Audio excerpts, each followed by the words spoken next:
Hello दोस्तों, स्वागत है आपका हमारे यूट्यूब चैनल मरीन वर्ल्ड में। दोस्तों, आज के इस वीडियो में हम आपको बताएंगे कोरोना वैक्सीन से जुड़ी वो सारी बातें जो आपको जाननी चाहिए। तो चलिए इस वीडियो को स्टार्ट करते हैं। कोरोना महामारी पर नियंत्रण के लिए दुनिया के कई देशों में टीकाकरण अभियान चल रहा है।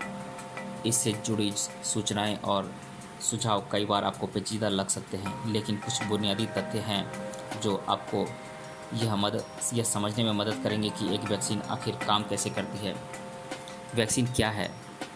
एक वैक्सीन आपके शरीर को किसी बीमारी, वायरस या संक्रमण से लड़ने के लिए तैयार करती है। वैक्सीन में किसी जीव के कुछ कमज़ोर या निष्क्रिय अंश होते हैं जो बीमारी का कारण बनते हैं। ये शरीर के इम्यून सिस्टम यानी प्रतिरक्षा प्रणाली को संक्रमण की पहचान करने के लिए प्रेरित करते हैं और उनके खिलाफ शरीर में एंटीबॉडी बनाते हैं जो बाहरी हमले से लड़ने में हमारे शरीर की मदद करती है। वैक्सीन लगने का नकारात्मक असर कम ही लोगों पर पड़ता है, लेकिन कुछ लोगों को इसके साइड इफ़ेक्ट्स का सामना करना पड़ सकता है।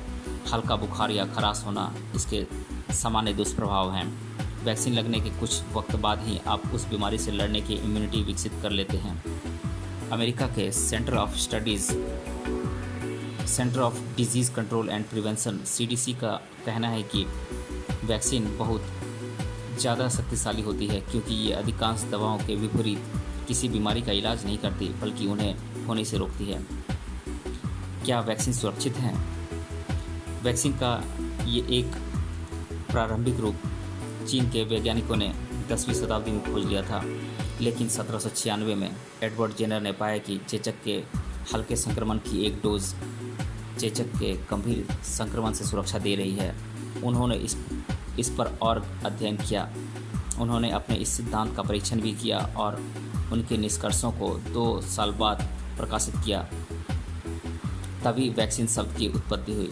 वैक्सीन को लैटिन भाषा वैका से गढ़ा गया है, जिसका अर्थ होता है गाय। वैक्सीन को आधुनिक दुनिया की सबसे बड़ी चिकित्सीय उपलब्धियों में से एक माना जाता है। विश्व स्वास्थ्य संगठन के अनुसार वैक्सीन की वजह से हर साल करीब 20 से 30 लाख लोगों की जान बच पाती है। CDC का कहना है कि बाजार में लाए जाने से पहले वैक्सीन की गंभीरता से जांच की जाती है। पहले प्रयोगशालाओं में और फिर जानवरों पर इनका परीक्षण किया जाता है। उसके बाद ही मनुष्यों पर वैक्सीन का ट्रायल होता है। अधिकांश देशों में स्थानीय दवा नियामकों से अनुमति मिलने के बाद ही लोगों को वैक्सीन लगाई जाती है। टीकाकरण में कुछ जोखिम जरूर होते हैं, लेकिन सभी दवाओं की ही तरह इसके फ़ायदों के सामने इसके साइड इफ़ेक्ट्स कुछ भी नहीं है। उदाहरण के लिए बचपन की कुछ बीमारियां जो एक पीढ़ी पहले तक बहुत सामान्य थीं, वैक्सीन के कारण बहुत तेज़ी से लुप्त हो गईं। चेचक, जिसके कारण लाखों लोगों की जानें गई थी, वो अब पूरी तरह से ख़त्म हो गई है, लेकिन सफलता प्राप्त करने में अक्सर दशकों लग जाते हैं।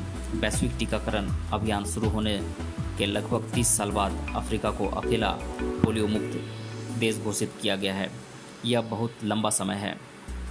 वैज्ञानिकों ने चेतावनी दी है कि कोविड-19 के खिलाफ पूरी दुनिया में पर्याप्त टीकाकरण करने में महीनों या संभवतः वर्षों का समय लग सकता है, जिसके बाद ही हम सामान्य स्थिति में लौट सकेंगे। वैक्सीन कैसे बनाई जाती है, आइए जानते हैं। जब एक नया रोगजनक यानी कि पैथोजन, जिसे एक जीवाणु, विषाणु, परजीवी या फंगस शरीर में प्रवेश करता है, तो शरीर का एक उपभाग जिसे एंटीजन कहा जाता है, वो उससे लड़ने के लिए एंटीबॉडी का उत्पादन शुरू कर देता है। एक वैक्सीन में किसी जीव के कुछ कमज़ोर या निष्क्रिय अंश होते हैं जो बीमारी का कारण बनते हैं। ये शरीर के इम्यून सिस्टम यानी प्रतिरक्षा प्रणाली को संक्रमण की पहचान करने के लिए प्रेरित करते हैं और उनके खिलाफ शरीर में एंटीबॉडी बनाते हैं जो बाहरी हमले से लड़ने में हमारे शरीर की मदद करते हैं। पारंपरिक टीके शरीर के बाहरी हमले से लड़ने की क्षमता को विकसित कर देते हैं, लेकिन टीके विकसित करने के लिए अब नए तरीके के इस्तेमाल किए जा रहे हैं। कोरोना की कुछ वैक्सीन बनाने में इन नए तरीकों को आजमाया जा रहा है। कोविड वैक्सीन की तुलना फाइज़र बायोएनटेक और मॉडर्ना की कोविड वैक्सीन दोनों मैसेंजर RNA वैक्सीन हैं, जिन्हें तैयार करने के लिए वायरस के आनुवांशिक कोड के एक हिस्से का उपयोग किया जाता है। ये वैक्सीन एंटीजन के कमज़ोर या निष्क्रिय हिस्से का उपयोग करने के बजाय शरीर के सेल्स को सिखाते हैं कि वायरस की सतह पर पाया जाने वाला स्पाइक प्रोटीन कैसे बनाएं जिसकी वजह से कोविड-19 होता है। ऑक्सफोर्ड और एस्ट्राजेनेका की वैक्सीन भी अलग है। वैज्ञानिकों ने इसे तैयार करने के लिए चिंपांजी को संक्रमित करने वाले एक वायरस में कुछ बदलाव किए और कोविड-19 के आनुवांशिक कोड का एक टुकड़ा भी इसमें जोड़ दिया। इन तीनों ही वैक्सीन को अमेरिका और ब्रिटेन समेत कुछ देशों में आपातकालीन इस्तेमाल की मंजूरी दी जा चुकी है। क्या कोविड की और भी वैक्सीन हैं? आइए जानते हैं। चीन की दवा कंपनी सिनोवैक ने कोरोनावैक नामक टीका बनाया है। कंपनी ने इस टीके को बनाने के लिए पारंपरिक तरीके का इस्तेमाल किया है। कंपनी के अनुसार इस टीके को बनाने के लिए वायरस के निष्क्रिय अंशों का इस्तेमाल किया गया है। हालांकि यह कितना प्रभावी है, इसे लेकर काफ़ी सवाल उठे हैं। तुर्की, इंडोनेशिया, ब्राज़ील में इस वैक्सीन का ट्रायल किया गया है। इन देशों में वैज्ञानिकों ने अंतिम चरण के ट्रायल के बाद कहा कि यह वैक्सीन 50.4% ही प्रभावशाली है। भारत में 2 टीके तैयार किए गए हैं।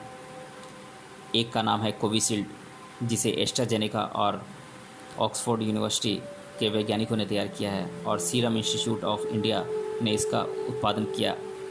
और दूसरा टीका है भारतीय कंपनी भारत बायोटेक द्वारा बनाया गया कोवैक्सीन।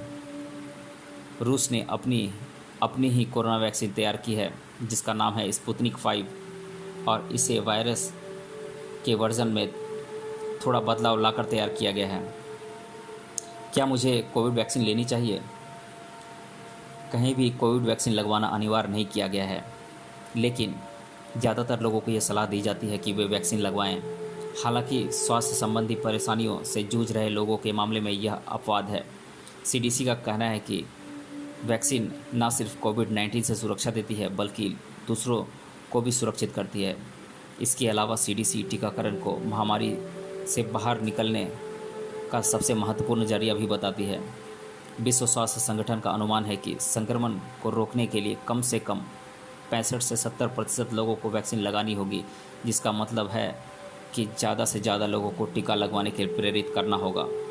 बहुत से लोग हैं जिन्हें कोविड वैक्सीन तैयार होने की रफ्तार को लेकर कई तरह की चिंताएं हैं। यह सच है कि वैज्ञानिक एक वैक्सीन विकसित करने में कई साल लगा देते हैं, मगर कोरोना महामारी का समाधान ढूंढने के लिए रफ्तार को काफ़ी बढ़ाया गया है। इसलिए विश्व स्वास्थ्य संगठन वैज्ञानिकों, व्यापारिक और स्वास्थ्य संगठनों के साथ मिलकर काम कर रहा है। संक्षेप में कहें तो अरबों लोगों को टीकाकरण से कोविड-19 को फैलने से रोका जा सकेगा और दुनिया हर्ड इम्यूनिटी की ओर बढ़ेगी। वैज्ञानिकों का कहना है कि हर्ड इम्यूनिटी के जरिए दुनिया सामान्य जीवन में दोबारा लौट पाएगी। कोविड-19 की दोनों खुराक के बीच का अंतराल बढ़ाकर 6 से 8 हफ्ते किया गया। भारत की केंद्र सरकार ने कोविशील्ड वैक्सीन की दूसरी खुराक लेने के समय को बदल दिया है। दोनों खुराक के बीच समयांतराल 4 से 6 सप्ताह की जगह 4 से 8 सप्ताह कर दिया गया है। 22 मार्च को केंद्रीय स्वास्थ्य मंत्रालय ने कहा था कि सामने आ रहे वैज्ञानिक साक्ष्य के मद्देनज़र कोविशील्ड की 2 खुराक के बीच समयांतराल को टीकाकरण पर राष्ट्रीय तकनीकी सलाहकार समूह और उसके बाद NEGVAC की ओर से उसकी 20वीं बैठक में अपडेट किया गया है। सभी राज्यों और केंद्र शासित प्रदेशों को भेजे गए पत्र में इसे 4 से 6 सप्ताह के बीच देने के बजाय 4 से 8 सप्ताह के बीच देने के लिए कहा गया। भारत में मिला एक डबल म्यूटेंट वेरिएंट। आइए जानते क्या है यह। भारत में कोरोना वायरस के एक डबल म्यूटेंट वेरिएंट का पता चला है। केंद्रीय स्वास्थ्य मंत्रालय ने बताया कि देश के 18 राज्यों में कई वेरिएंट ऑफ कॉन्सर्न्स VOCs पाए गए हैं। इसका मतलब है कि देश के कई हिस्सों में कोरोना वायरस के अलग अलग प्रकार पाए गए हैं जो स्वास्थ्य पर हानिकारक असर डाल सकते हैं। इनमें ब्रिटेन, दक्षिण अफ्रीका, ब्राज़ील के साथ साथ भारत में पाया गया नया डबल म्यूटेंट वेरिएंट भी शामिल है। वायरस का यह म्यूटेशन करीब 15 से 20% नमूनों में पाया गया है, जबकि यह चिंता पैदा करने वाली बात है कि पहले की किस्मों से मेल नहीं खाता। हालांकि स्वास्थ्य मंत्रालय ने साफ किया है कि इस डबल म्यूटेंट वेरिएंट के कारण देश में संक्रमण के मामलों में उछाल नहीं दिखता है। मंत्रालय ने बताया कि इस स्थिति को समझने के लिए जीनोमिक सीक्वेंसिंग और एपिडेमियोलॉजिकल स्टडीज़ जारी है। दरअसल डबल म्यूटेंट वेरिएंट वायरस का वो रूप है जिसके जीनोम में 2 बार बदलाव हो चुका है। हालांकि वायरस के जीनोमिक वेरिएंट में बदलाव होना आम बात है। भारत ने कोवैक्सीन के निर्यात पर फिलहाल रोक लगाई है। भारत ने फिलहाल कुछ समय के लिए ऑक्सफोर्ड एस्ट्राजेनेका द्वारा विकसित कोरोना वैक्सीन कोविशील्ड के निर्यात पर रोक लगा दी है। विदेश मंत्रालय के अनुसार भारत में कोरोना के बढ़ते मामलों के कारण आने वाले कुछ हफ्तों में वैक्सीन की घरेलू मांग में इजाफा होगा और यहां वैक्सीन की ज़रूरत पड़ेगी। हालांकि अधिकारियों ने इसे वक्ती कदम करार दिया है, लेकिन इससे अप्रैल के आखिरी तक वैक्सीन के निर्यात पर असर पड़ेगा। कोवैक्स योजना के तहत आने वाले करीब 190 देशों पर इसका असर पड़ेगा। विश्व स्वास्थ्य संगठन के नेतृत्व में चल रही कोवैक्स योजना का मकसद सभी देशों में कोरोना वैक्सीन को सुनिश्चित कराना है। भारत ने अब तक 76 देशों में कोरोना वैक्सीन की करीब 6 करोड़ डोज भेजी है। दोस्तों, तो ये थी कोरोना वैक्सीन के बारे में जानकारी। मिलते हैं अगले वीडियो में। धन्यवाद।